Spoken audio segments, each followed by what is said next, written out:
A quick little tour of my 2x72 surface grinder conversion.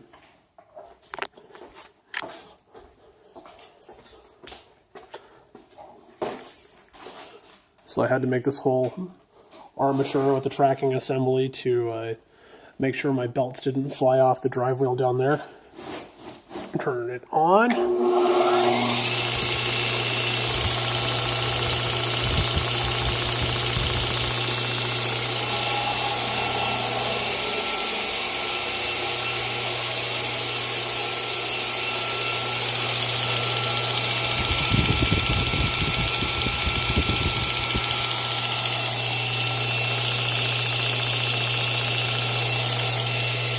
It tracks perfectly. So I'm about to surface one of these laminates, and what we're starting with is this mill finish.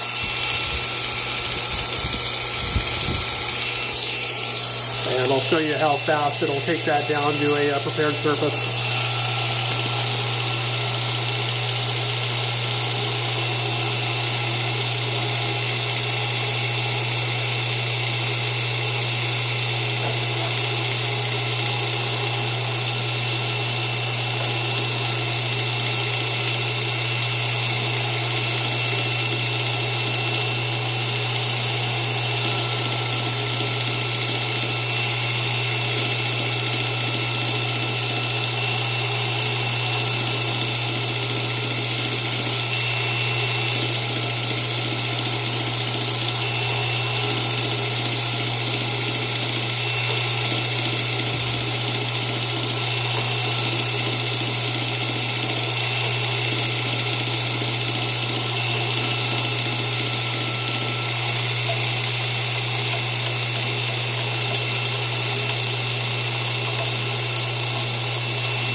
And that's one side all done and ready for pattern welding.